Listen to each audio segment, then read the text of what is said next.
Selamat pagi anak, pada pertemuan video ketiga untuk pembelajaran K3LH ini ada gizi keluarga. Gizi keluarga, adapun rincian kompetensinya adalah sebagai berikut: menganalisis gizi dan perbaikan gizi keluarga, membuat rencana perbaikan gizi ini penerapannya. Jadi kamu akan merencanakan membuat gizi untuk keluarga, misalkan menu pada makan siang, menu pada saat makan malam, menu pada pasien yang usia lanjut karena stroke.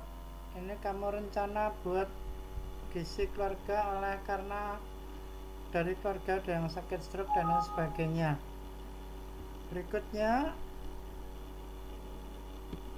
fungsi makanan tidak terlepas dari istilah gizi keluarga, maka yang pembahasannya adalah makanan. Jadi makanan yang beraneka ragam sangat bermanfaat bagi kesehatan. Makanan yang beraneka ragam, makanan mengandung unsur-unsur zat gizi yang diperlukan tubuh, baik kualitas maupun kuantitasnya. Dalam pelajaran ilmu gizi biasa disebut triguna makanan.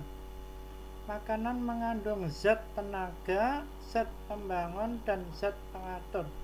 Jadi kalau terkait dengan makanan, praktis akan mengalami sistem dan pengertian dari gizi keluarga.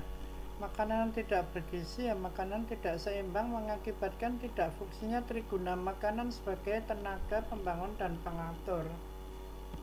Berikutnya, fungsi makanan yang lain. Makanan sebagai sumber zat tenaga: beras, jagung, ubi kayu, ubi jalar, kentang, roti, dan mie. Mie itu anak-anak yang kamu indomie dan sebagainya. Santan, lemak itu juga, tapi kalau santan, margarin, lemak ini memang untuk kalian sangat menghasilkan tenaga. Tapi yang usia lanjut kayak Pak Bambang gini mengakibatkan bukan tenaga lagi, menyebabkan kolesterol. Makanan sumber zat tenaga menunjang aktivitas sehari-hari. Makanan sumber zat tenaga menunjang aktivitas sehari-hari. Makanya anak kalau diantara sekian banyak makanan terus kamu mengalami ada beberapa daerah ngerudim karena kekurangan zat gizi, akibat tidak pernah mengalami atau menikmati makanan-makanan lezat seperti ini. Ada beras, jagung, gandum, ubi kayu, dan lain sebagainya. Berikutnya, fungsi makanan yang lain sebagai zat pembangun berasal dari bahan-bahan makanan yang nabati, kacang, tempe, tahu, sedangkan dari hewan telur, ikan, ayam, daging, hasil olahan seperti keju. Zat pembangun berperan sangat penting untuk pertumbuhan dan perkembangan kecerdasan seseorang. Berarti kamu kalau nggak cerdas kurang makan tempe dan tahu. Iya, bukan begitu? Bukan ya, kecerdasan itu memang sudah diciptakan Gusti Allah sendiri, cuma kita tinggal melaksanakannya. Ya, ketekunan kita dalam belajar menyebabkan perkembangan kecerdasan menjadi ikut ada nilai tambahnya. Berikutnya, pengantar dan pengertian gizi masyarakat. Suatu proses organisme menggunakan makanan yang dikonsumsi secara normal melalui proses digesti, penguraian, absorpsi, penyerapan, transportasi, perjalanan dari pembuluh darah ke bagian penerima zat makanan, penyimpanan di dalam usus. Berikutnya metabolisme, perubahan, dan yang terakhir pengeluaran ekskresi zat-zat yang tidak digunakan untuk mempertahankan kehidupan. Itu pengertian gizi dan pengantarnya ya. Proses organisme menggunakan makanan dikonsumsi melalui proses itu. Prosesnya ada berapa? digesti, absorpsi, transportasi, penyimpanan, metabolisme, dan terakhir ekskresi. Berikutnya fungsi makanan yang lain selain pembangun dan tenaga, ini ada zat pengatur. Ini vitamin B6, B12 kan anak. Ini zat besi, ini semua sayur-sayuran dan buah-buahan. Makan ini mengandung berbagai vitamin dan mineral yang berperan untuk melancarkan bekerjanya fungsi organ-organ tubuh, maksudnya sel-sel saraf kalian itu ya. Upayanya, apa saja upaya perbaikan gizi? Pertama, meningkatkan mutu gizi perorangan dan masyarakat. Pelayanan gizi, sebuah upaya memperbaiki dan meningkatkan zat makanan, dietetik masyarakat, perilaku ya. Diet etik masyarakat, diet etik, etika dalam melakukan diet masyarakat, kelompok, individu maupun klien.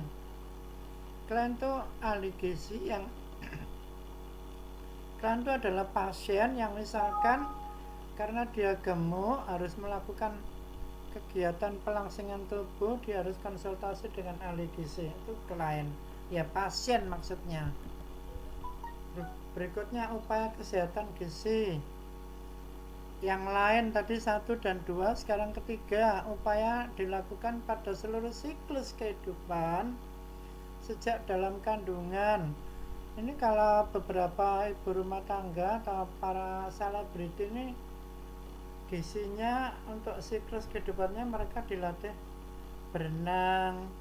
Di dalam kandungan sudah dilakukan, ibunya berenang sampai melahirkan pun di kolam renang.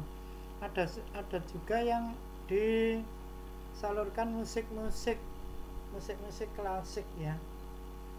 Berikutnya peningkatan mutu gizi dilakukan oleh gizi seimbang. Ini biasanya oleh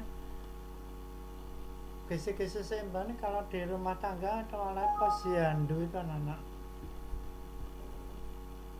Lalu programnya, suatu program pokok puskesmas adalah program kegiatan yang meliputi peningkatan pendidikan gizi, penanggulangan kurang energi protein, anemia gizi besi. Anemia itu kekurangan zat tambah darah, teman-teman. Gangguan akibat kekurangan yodium. Ini mengakibatkan kalau kurang yodium gangguan mental dan psikologis. Karena kurang vitamin A, ini menyebabkan kebutaan atau cacat mata. Keadaan zat gizi lebih peningkatan surveillance gizi dan pemberdayaan usaha perbaikan gizi keluarga maupun masyarakat. Ini kalau vitamin A, yodium, zat gizi ini bersamaan dengan stabilitas kondisi fisik baby yang di posyandu itu nanti ada grafiknya. Nah ini kekurangan gizi apa tidak, ini sehat apa tidak, itu nanti akan dilaporkan dalam bentuk grafik yang mungkin kalau kamu punya adik, mama tahu, ini biasanya di posyandu digalakkan seperti ini. Kegiatan untuk program-program ini ada yang harian, bulanan, semesteran, 6 bulan sekali, 2 tahun, setahun, dan seterusnya. Kegiatan program pelaksanaan gizi dan makanan yang ada di lingkungan rumah tangga kita, anak.